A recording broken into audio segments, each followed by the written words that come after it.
नमस्ते दोस्तों, आपका डीके नोवेल स्टोरी में स्वागत है। एपिसोड 96 शक्तियों में वृद्धि। रुद्र और लिली जैसे ही सुनहरा शेर दल की ओर बढ़ने लगे, मैदान में सन्नाटा पसरा हुआ था।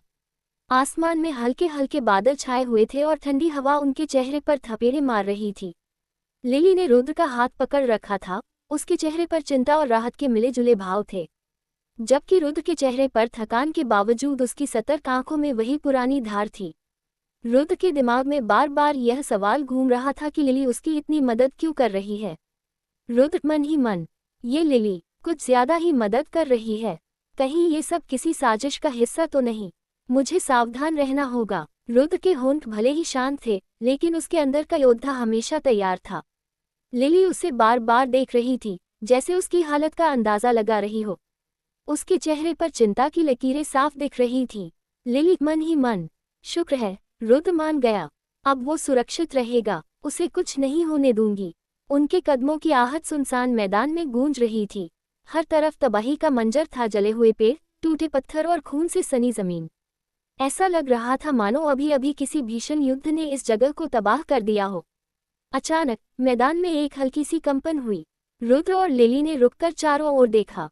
एक चमकीली नीली रोशनी जमीन पर तेजी से आगे बढ़ रही थी और धुएं के घने बादल उठने लगे।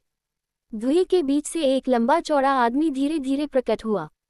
वह नीले कपड़े वाला बूढ़ा योद्धा था। उसकी लंबी सफेद दाढ़ी थी और उसके कपड़े गहरे नीले रंग के थे। उन पर सुनहरे धागों से एक भेड़िए का प्रतीक बना हुआ था, जो खूनी भेड़िया दल का निशान था। उसकी आंखों में गंभीरता और दर्द का एक अजीब संगम था। हाथ में बिजली से घिरा एक लंबा भाला था और उसके होंठों पर सूखे खून की बूंदें जमी हुई थीं। बूढ़ा योद्धा चारों ओर नजरें दौड़ाते हुए धीमी मगर गहरी आवाज में, लूना, तुम कहाँ हो? उसकी आंखें किसी को तलाश रही थीं। उसकी नजरें मैदान के चारों ओर घूमती रहीं और फिर अचानक वह कुछ दूरी पर लूना के शांत पड़े शरीर पर टिक गईं। लूना का शरीर बिल्कुल शांत थी, उसके शरीर में कोई हलचल नहीं हो रही थी। उसके कपड़े खून से लथपथ थे और उसके चेहरे पर मौत की शांति थी। बूढ़ा योद्धा धीरे धीरे लूना के पास गया। उसका मजबूत शरीर हल्के हल्के कांप रहा था। जैसे ही उसने लूना का चेहरा देखा, उसके चेहरे पर दुख और गुस्से के भाव एक साथ उभर आए। उसकी आंखें लाल हो गईं और होंठ कांपते हुए बस यही बोले। बूढ़ा योद्धा दर्द भरी आवाज में, नहीं, ऐसा नहीं हो सकता। लूना, तुम नहीं मर सकते। उसकी आवाज मैदान में गूंज उठी। वह जमीन पर घुटनों के बल बैठ गया और लूना के शरीर को हिलाने लगा, मानो उसे जगाने की कोशिश कर रहा हो। लेकिन लूना की आंखें हमेशा के लिए बंद हो चुकी थीं। बूढ़े योद्धा का शरीर अब पूरी तरह गुस्से से कांप रहा था। उसके अंदर की शक्तियां हल्के हल्के बाहर निकलने लगीं। उसके चारों ओर हल्की हल्की बिजली चमकने लगी। इतना कहकर जख्मी योद्धा की सांसें थम गईं। बूढ़े योद्धा की आंखें अब आग की तरह जल रही थीं। उसका पूरा शरीर गुस्से से कांप रहा था। बूढ़ा योद्धा दहाड़ते हुए, उन्होंने लूना को मार दिया, मेरे लोगों का खून बहाया, मैं उन्हें छोड़ूंगा नहीं। उसके चारों ओर हल्की हल्की बिजली फूटने लगी, जिससे उसकी शक्तियों का पता चल रहा था। वह खूनी भेड़िया दल के एक परमवीर रैंक का पहले सितारे वाला योद्धा था। उसकी आंखों में बदले की आग जल रही थी। नीले कपड़े वाला बूढ़ा योद्धा, जिसका नाम युवराज था, अपनी आंखों में बदले की आग और गुस्से को समेटे खड़ा था। लूना के शव को स्टोरेज रिंग में रखने के बाद उसने एक बार फिर अपनी शक्तियों को हवा में फैलाया। उसकी आंखों में एक अजीब सी चमक थी और उसके चारों ओर बिजली की हल्की हल्की लहरें फूट रही थीं। जंगल की ठंडी हवा में उसका क्रोध महसूस किया जा सकता था। वायुराज मन ही मन, लूना, जिसने तुझे मारा है वह कहीं दूर नहीं गया होगा, मैं उन्हें ढूंढकर छोड़ूंगा नहीं। उसने अपनी शक्तियां चारों दिशाओं में फैला दी। जंगल के कोने कोने तक उसकी शक्ति की हलचल महसूस की जा सकती थी। पत्ते सरसराने लगे, पेड़ों के तने झटके खा रहे थे और जमीन पर हल्की सी कंपन होने लगी थी।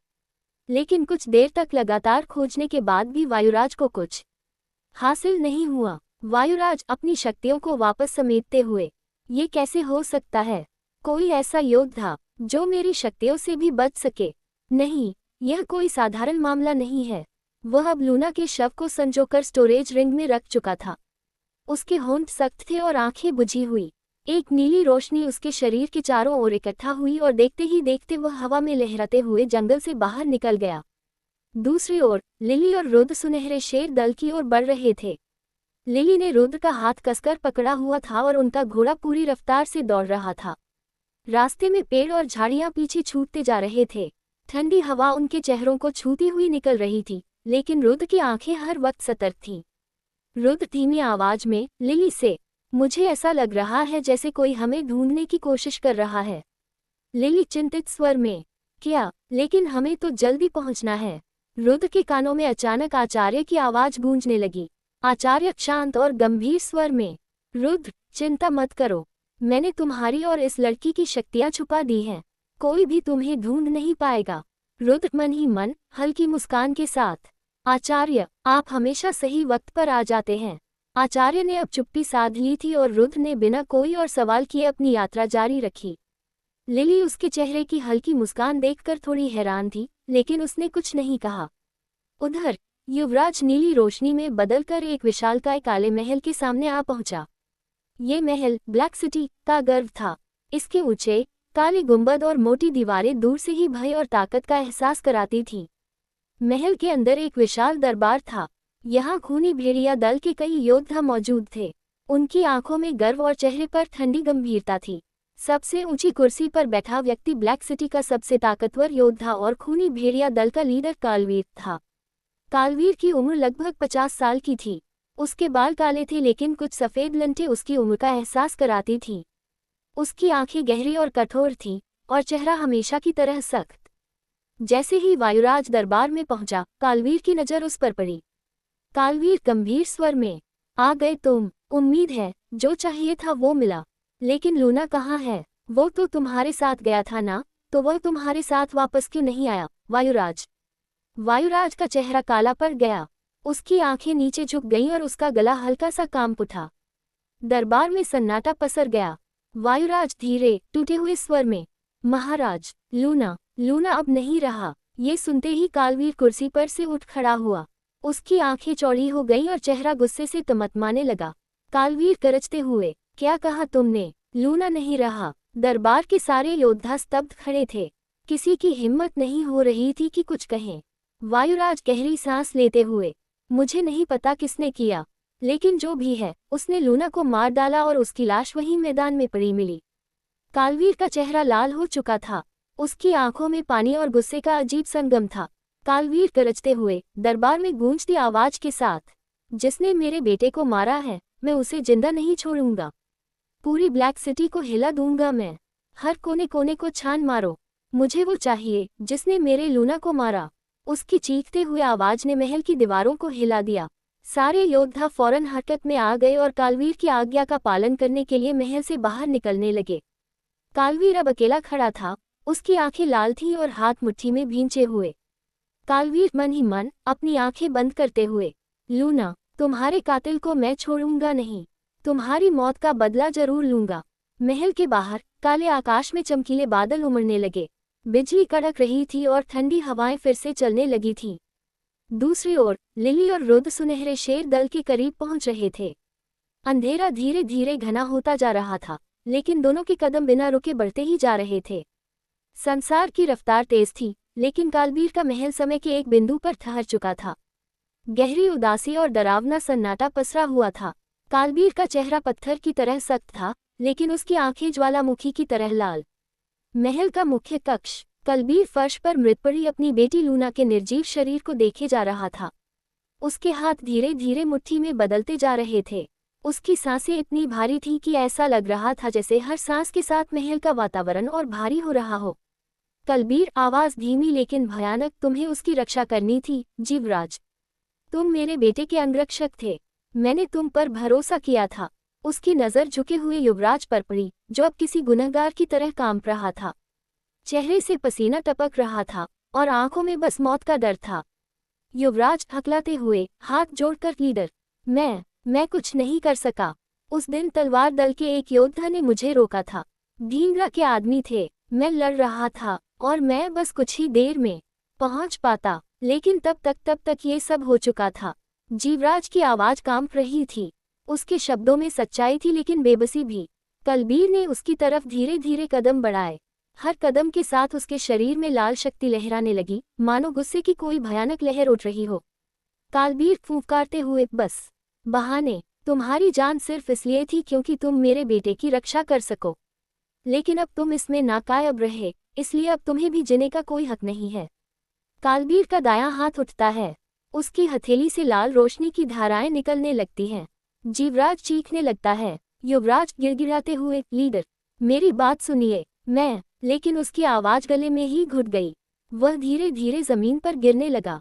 उसका चेहरा सफेद पड़ गया था। उसकी आंखें फटी की फटी रह गईं। एक पल में उसका शरीर सूखी लकड़ी की तरह हो गया। कालबीर ने उसकी सारी शक्तियां खींच ली थीं। युवराज की लाश वहीं गिर पड़ी।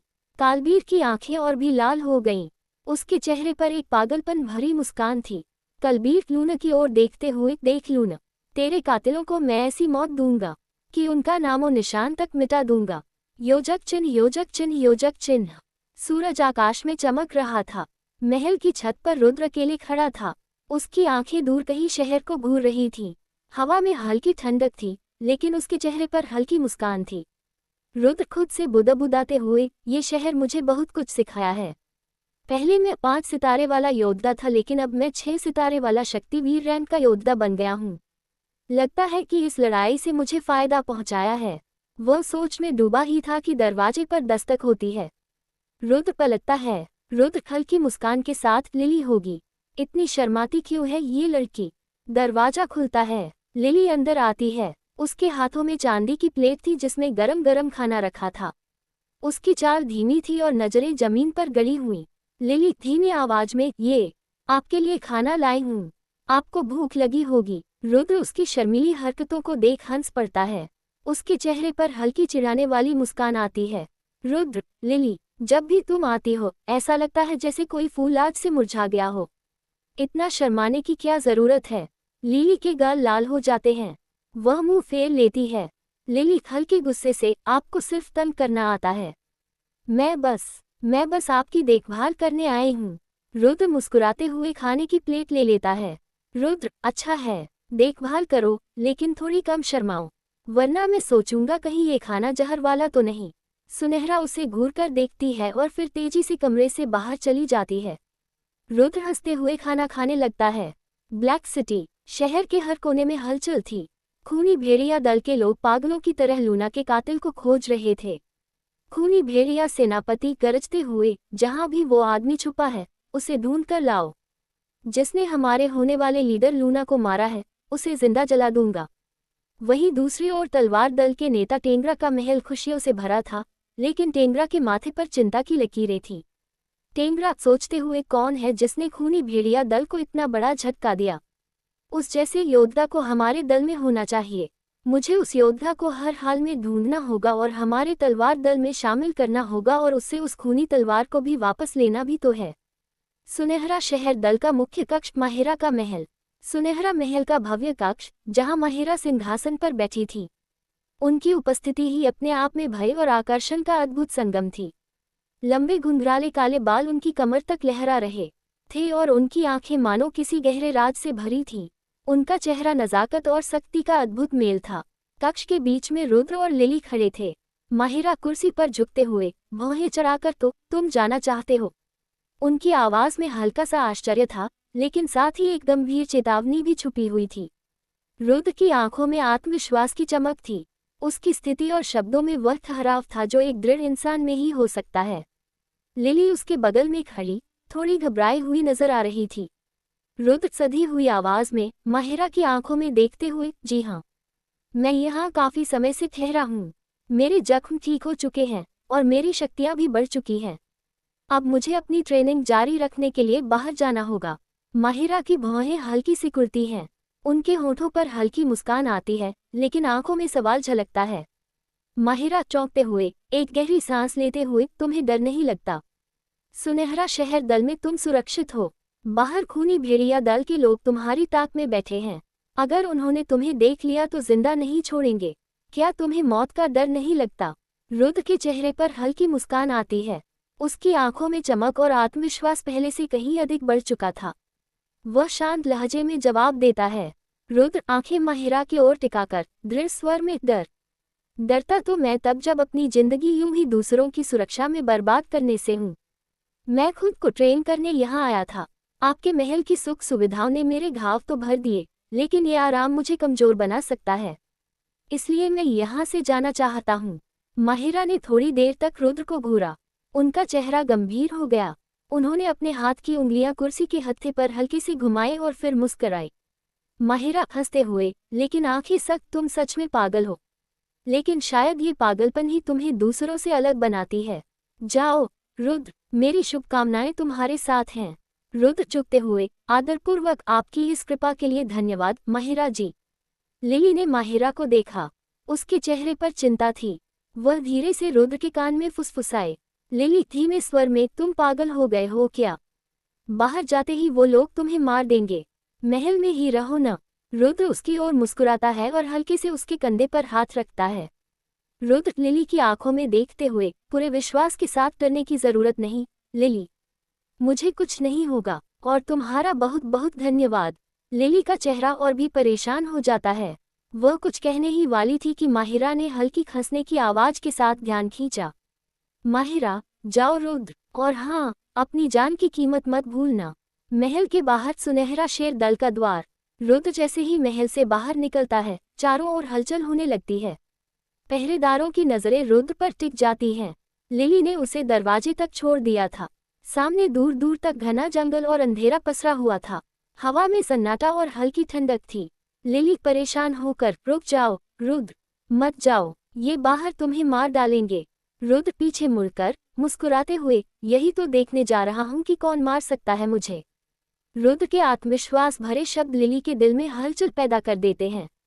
उसकी आंखें भर आती हैं, लेकिन वो कुछ नहीं कह पाती। रुद्र धीरे धीरे जंगल की ओर बढ़ता है। खूनी भेड़िया दल का जाल। दूसरी तरफ सुनहरा शेर दल के बाहरी इलाकों में खूनी भेड़िया दल के लोग छुपे हुए थे। हर किसी के चेहरे पर शिकारी जैसी नजरें थीं। खूनी भेड़िया सेनापति, नजरों में आग भरकर, जैसे ही वो लड़का बाहर आए, उसे पकड़ लो, इस बार वो बचने नहीं पाएगा। क्या रुद्र खूनी भेड़िया दल के इस जाल से बच पाएगा? माहिरा ने रुद्र को विदा क्यों किया, जबकि वह जानती थी कि बाहर खतरा है?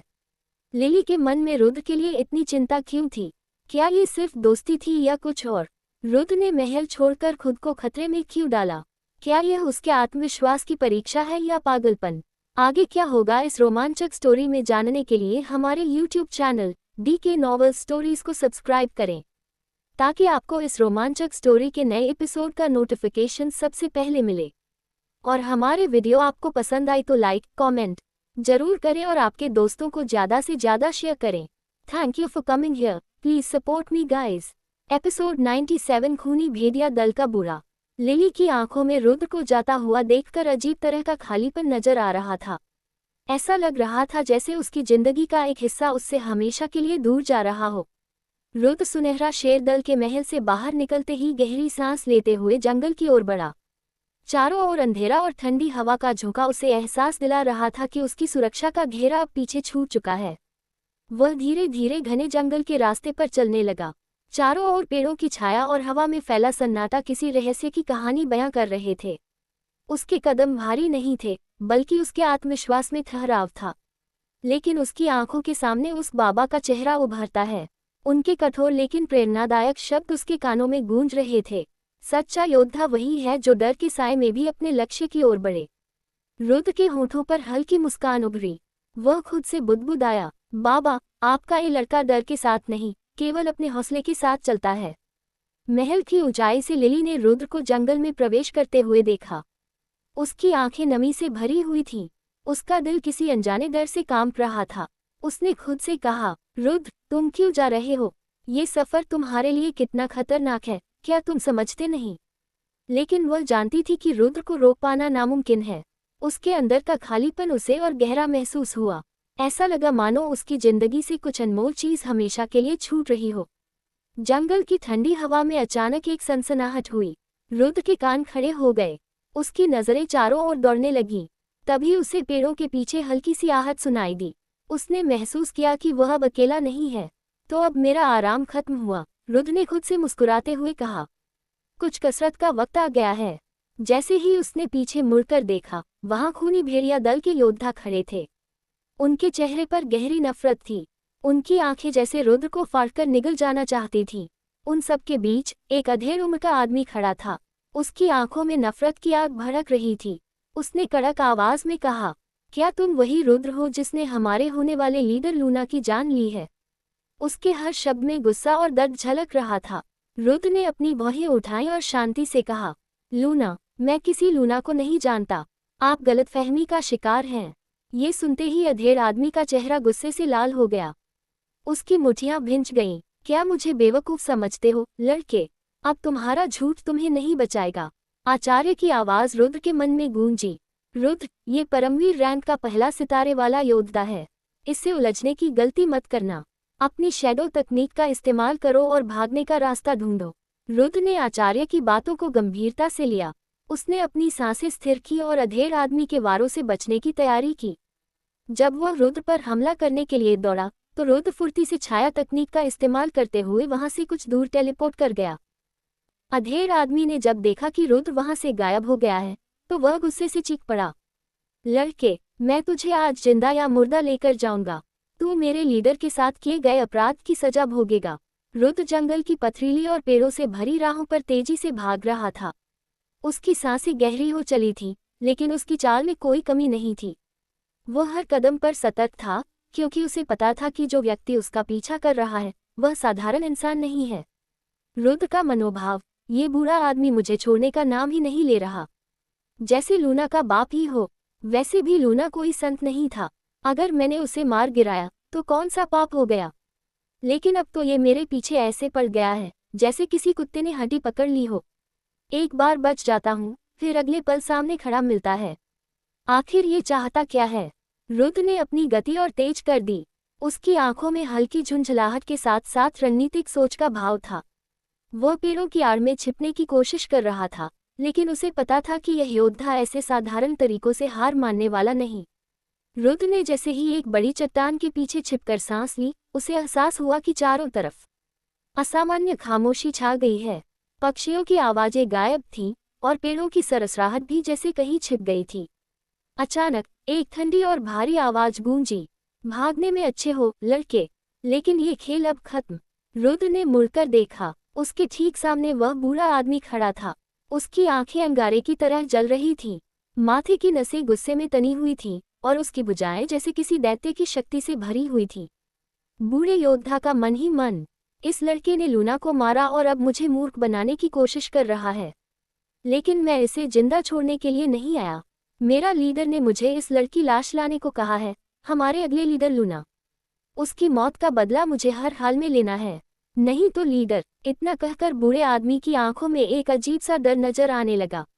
बूढ़े ने अपनी तलवार को जमीन पर मारा। तलवार से उठी चिंगारियां रुद्र को साफ इशारा कर रही थी, ये लड़ाई अब खत्म होगी। रुद्र का मन ही मन, ओह, ये बूढ़ा तो बुरी तरह सनक गया है। देखो इसकी आंखें, जैसे मेरे टुकड़े टुकड़े कर देना चाहता हो। अगर मैं अब भी सिर्फ भागता रहा तो ये हर बार मुझे ढूंढ निकालेगा। और मैं थकने वाला नहीं, लेकिन ये भी मानने वाला नहीं। रुद्र ने ठंडी सांस ली। उसकी आंखों में हल्की चपलता झलकी।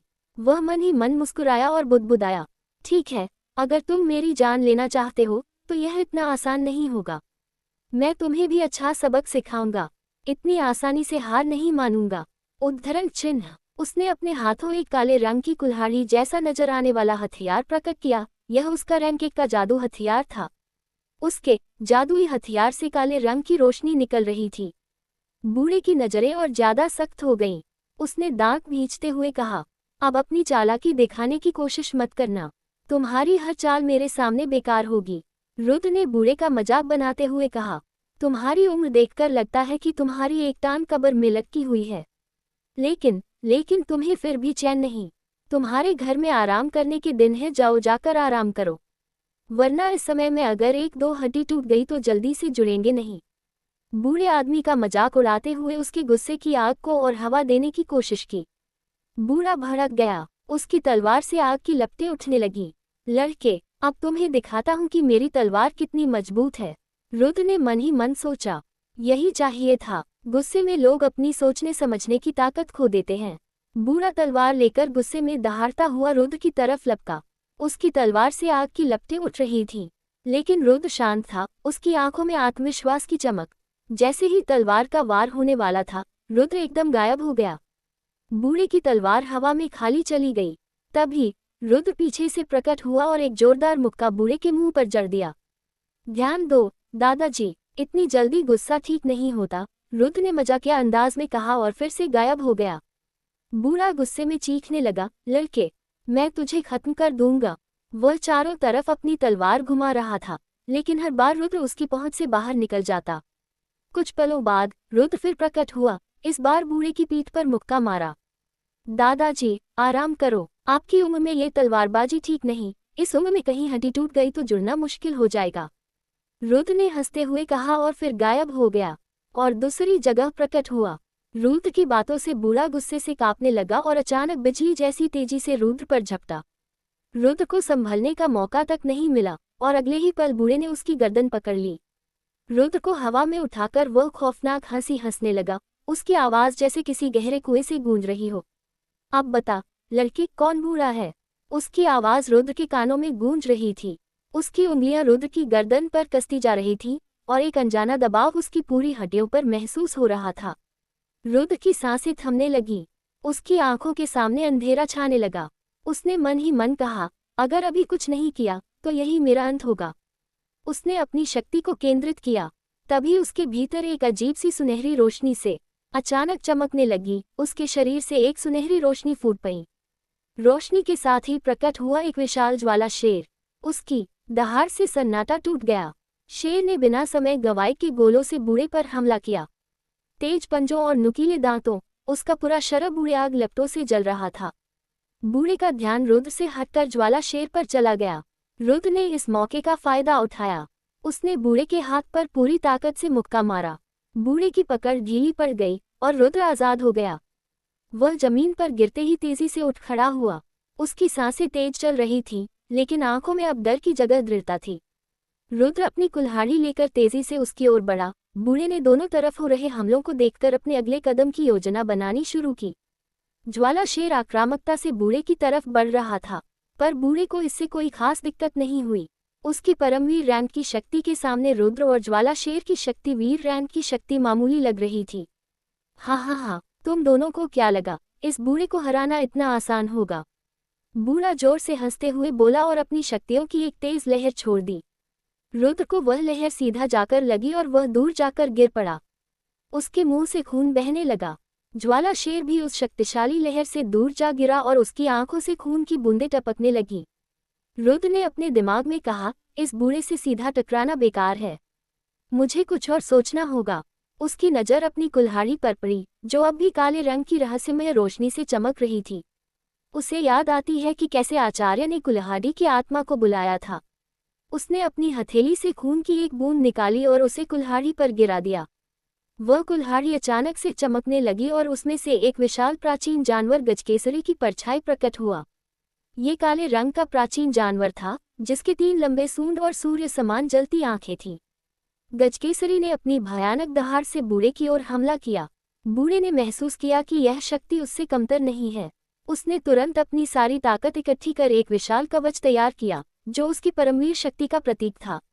जैसे ही गजकेसरी ने बूढ़े के कवच पर हमला किया, एक जोरदार धमाका हुआ। पूरा जंगल उस धमाके से थर्रा गया। कुछ पल के लिए सब कुछ शांत हो गया, लेकिन धीरे धीरे बूढ़े के कवच में दरारें पड़ने लगीं। आखिरकार कवच टूटकर बिखर गया और बूढ़ा जमीन पर दूर जा गिरा। रुद्र के शरीर में भी दर्द की लहर दौड़ गई।